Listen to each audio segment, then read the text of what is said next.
सबसे पहले तो आप सबका बहुत बहुत हृदय से स्वागत कि आप लोग मेरे इनविटेशन पे यहाँ पधारे।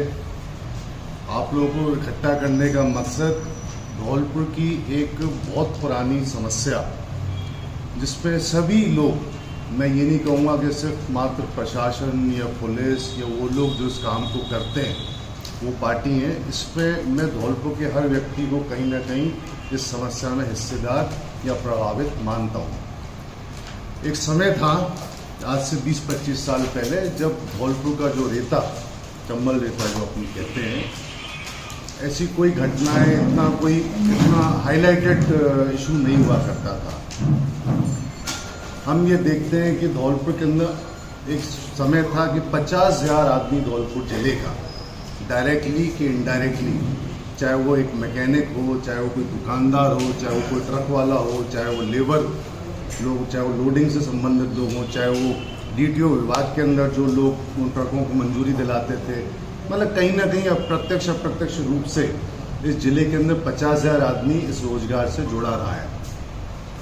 दुर्भाग्य से पिछले 20 वर्षों के अंदर किसी व्यक्ति ने, पता नहीं आज तक वो व्यक्ति कौन था, किसी ने कोई PIL लगाई और NGT, हम ये कह देंगे सुप्रीम कोर्ट ने यह आदेश पारित किया कि साथ धौलपुर के चंबल रेता को रोक दिया जाए। मैं मानता हूं कि जीव जंतुओं के लिए सुरक्षा होनी चाहिए, नो डाउट। हमारे यहाँ देश का एक फ्रेश वाटर डॉल्फिन रिवर कहा जाता है इसको, एलिगेटर्स, घड़ियाल, क्रोकोडाइल्स का पालन पोषण होता है यहाँ, और इस पूरे जीवन की जो साइकिल है उसको मेंटेन करने के लिए इनका आवश्यक होना भी आवश्यक है, जरूरी है। लेकिन ये भी ज़रूरी है कि जो हमारे ज़िले की या जो लोग आमजन हैं वो भी असुविधा का शिकार ना हो। एक समय ऐसा था कि जो लोग इस व्यापार से जुड़े हुए थे वो एक नॉर्मल जीवन जीते थे, और आज दुर्भाग्य से उन्हीं लोगों को हमने अपराधी बना दिया। देखा जाए टेक्निकली वो अपना पालन पोषण कर रहे हैं, अपना व्यापार, अपना घर चला रहे हैं, रेते को बेच रहे हैं, कहीं से भी ला रहे हैं, लेकिन क्योंकि उस पर सुप्रीम कोर्ट का आदेश आ गया है, इसलिए वही एक व्यापार जो कभी किसी ज़माने में लीगल हुआ करता था आज वो इलीगल हो चुका है। और वो लोग जो इस काम को कर रहे हैं उनको हम माफिया के तौर पे कहने लग गए हैं, उनको अपराधी कहने लग गए हैं, उनको हम गलत निगाह से देखने लग गए हैं। मैं ऐसा मानता हूं कि धौलपुर में जो 3 थाने हैं या 4 जितने भी थाने हैं, उनकी 60 से 70% एनर्जी, ताकत या उनकी फोर्स आज चंबल रेता पे डाइवर्ट हो चुकी है। इसी ताकत को अपराधी जो एक्चुअल में जो अपराध होते हैं, चाहे गुंडागर्दी हो, चोरी चकारी हो, कहीं लॉ अबाइड लोग उस लॉ को फॉलो नहीं कर रहे हैं, इस ताकत को अगर पुलिस या प्रशासन उस दिशा में अगर ले जाए तो शायद धौलपुर और अच्छे तरीके से संचालित होगा और अच्छे तरीके से जो हम आए दिन घटनाएं सुनते हैं उन पर अंकुश लगाया जा सकता है। लेकिन सच्चाई ये कि एक ऐसी दिशा के अंदर सारी एनर्जी डाइवर्ट हो चुकी है प्रशासन की, जो सही मायने में कोई अपराध सिर्फ इसलिए क्योंकि उस पर रोक लग गई है एक जीव जंतु को बचाने के लिए।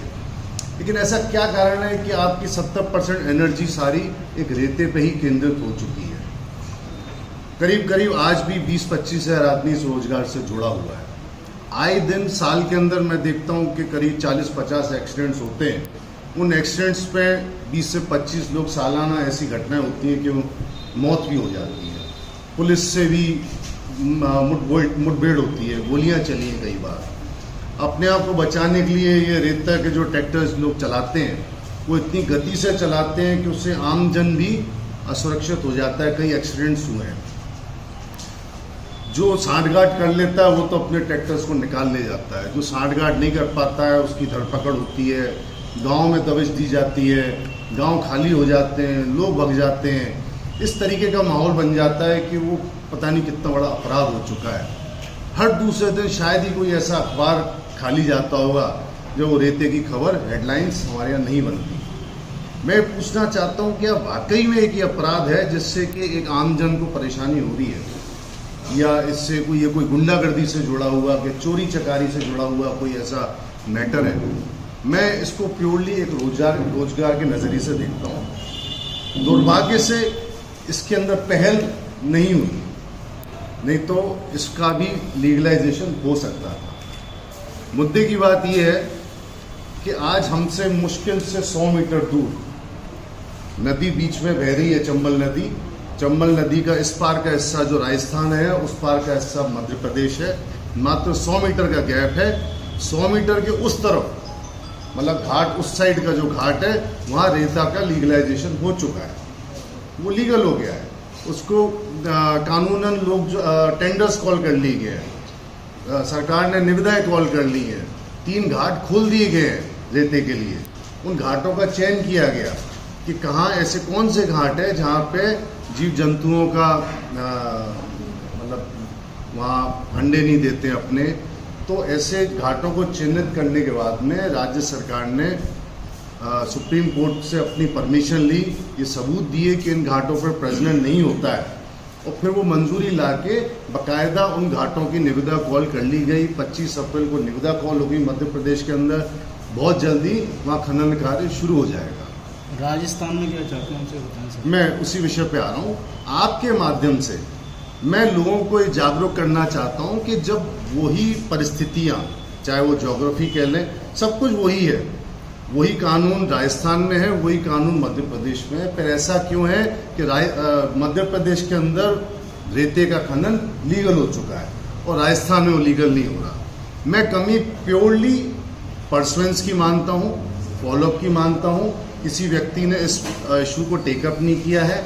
अगर इसको ढंग से फॉलोअप किया जाए तो 25 से 30 हज़ार आदमी, धौलपुर की सबसे बड़ी रोजगार इंडस्ट्री टेक्निकली देखा जाए, उसको लोगों को बहुत लाभ मिलेगा। प्रश्न ये आता है कि करना क्या है। एक हमारे सामने एक बहुत बड़ी नज़ीर पेश हो चुकी है। हम ये भी नहीं कह सकते कि ऐसा कैसे होगा, तरीका क्या है, रास्ता क्या है। हमारे सामने सारे रास्ते पेश हो चुके हैं। मध्य प्रदेश सरकार ने जो तरीका अपनाया, इसकी मंजूरी लेने का, बाकायदा सरकार से, केंद्र सरकार से अपने प्लान पास कराए, फिर सुप्रीम कोर्ट में वो प्लान पेश किए, उनका गजट नोटिफिकेशन हुआ, उन घाटों को फिर खोला गया। तो मेरा मानना ये है कि राजस्थान में भी कुछ घाटों का चयन करके, जहाँ इनका घड़ियालों का प्रजनन कम होता है, क्रोकोडाइल्स का प्रजनन कम होता है, हम यहाँ वही सेम प्रक्रिया से उन घाटों को खोल सकते हैं और यहाँ की जनता को उसके माध्यम से बहुत बड़ी राहत मिल सकती है। आए दिन FIRs हो रही हैं, आए दिन मैं समझता हूँ पिछले 10-20 सालों में 50-100 ट्रैक्टर्स ऐसे होंगे जो कि कबाड़े में पड़े होंगे जब्त होके, और इतने FIRs हो गई, इतने सारे धाराएं लग जाती हैं। ऐसा क्या कारण है कि फिर भी वही व्यक्ति दोबारा से उसी काम को कर रहा है? आज उसके खिलाफ FIR होती है, उसको बंद कर दिया जाता है और कल वो फिर उसी काम में किसी दूसरे अन्य ट्रैक्टर पर रेता ढोए हुए पाया जाता है। तो कोई ना कोई मजबूरी है, लेकिन हमने उनको अपराधी घोषित कर दिया है कि ये इनसे बड़ा कोई अपराधी नहीं धौलपुर के अंदर। मेरा मानना ये है कि इसमें जनसहयोग की आवश्यकता है। अब प्रश्न ये आता है कि मेरा जो मानना था, एक तो आपके माध्यम से मैं इन सब लोगों को जागरूक करूं कि ऐसा हमारे बगल के राज्य में हो रहा है। अब हम क्या इसमें कर सकते हैं? प्रशासन या सरकार अपना काम करेंगे, पर एक आमजन के नाते हम क्या योगदान दे सकते हैं, प्रश्न ये उठता है। उसके लिए मैंने 2 महीने पहले एक इंटरव्यू कॉल किया था, एक इंटरव्यू दिया था अपने चैनल में। मैंने उसमें भी इस विषय की बात कही थी और मैंने कहा था कि मैं इस पर कोई योजना बना रहा हूँ कि इस लड़ाई को हम कैसे आगे ले जा सकते हैं। सच्चाई ये है कि ये कोई किसी निजी व्यक्ति की लड़ाई नहीं है, ये पूरे धौलपुर की लड़ाई है। कोई ये कहे कि ये लड़ाई सिर्फ उन लोगों की है जो रेता दोहन कर रहे हैं या ट्रैक्टर वाले हैं, उनकी भी नहीं है, क्योंकि कहीं ना कहीं हम भी उसमें पीड़ित पार्टी है, पुलिस भी उसमें पीड़ित पार्टी है, वो आधी फोर्स सुरक्षा में लगी हुई है, प्रशासन हुआ, सरकार हुआ। तो मेरे ख्याल से हर आदमी का ये दायित्व बनता है कि इस इशू पे अपना कहीं ना कहीं सपोर्ट दे या इस बारे में विचार करे कि वो क्या योगदान दे सकता है। बहरहाल इस समस्या से जूझने के लिए या इस समस्या का समाधान निकालने के लिए मैं एक संघर्ष समिति का गठन कर रहा हूँ, और ये संघर्ष समिति कोई निजी संघर्ष समिति नहीं होगी। मेरा प्रयास रहेगा कि सारे धौलपुर के जितने लोग जो समान विचारधारा के हैं, जो ऐसी सोच रखते हैं कि इसका समाधान निकलना चाहिए, मैं उन सभी लोगों को उस प्लेटफॉर्म पे इनवाइट करता हूँ। ये संघर्ष समिति कोई निजी नहीं होगी, पूरे धौलपुर की होगी। ये संघर्ष समिति वो सारे कार्य करेगी जो एक प्लेटफॉर्म का, एक ब्रिज का काम करेगी प्रशासन में और सरकार में और जनता में तालमेल बनाने का। चाहे वो ज्ञापन हो प्रशासन को, पुलिस को, सरकार को, चाहे वो मंजूरियां हो, चाहे वो भ्रष्टाचार हो। तो क्योंकि ये लड़ाई, अगर मुझे लगता है ढंग से, अगर न लड़ाई से मतलब ये नहीं है लाठी चलाना है, लड़ाई से मतलब ये है कि हम अपने अधिकार के लिए स्टेप बाय स्टेप कानूनन अपने उस फॉलो करें, उसको परसुएंस करें, जहाँ ज़रूरत पड़े वहाँ जाके अपनी बात रखें। तो मैं इस प्लेटफॉर्म को बनाने का आपके माध्यम से घोषणा करता हूँ और लोगों को इनवाइट करता हूँ कि इस प्रयास से जुड़ें। ये अगर सफलता, अगर हमने प्रयास किए, मुझे उम्मीद है 6 से 7 महीने या 8 महीने लगेंगे, ज़्यादा से ज़्यादा 1 साल लगेगी। और अगर इसमें सफलता मिल गई, धौलपुर के आप अनुमान लगा सकते हो कितने लोगों को इससे राहत मिलेगी। तो इसी कड़ी में ये आप लोगों को मैंने यहाँ पे आज इनवाइट किया है और इसी आशा के साथ कि सब लोग, धौलपुर की जनता इस विषय के बारे में मंथन करे, सोचे। हम लोग घर बैठे शिकायत तो करते हैं, लेकिन हम खुद क्या उसमें योगदान दे सकते हैं, ये विषय बड़ा इम्पोर्टेंट है। इसी बात को मैं आपके माध्यम से लोगों तक पहुँचाना चाहता था। धन्यवाद। अभी आपने इसमें कहा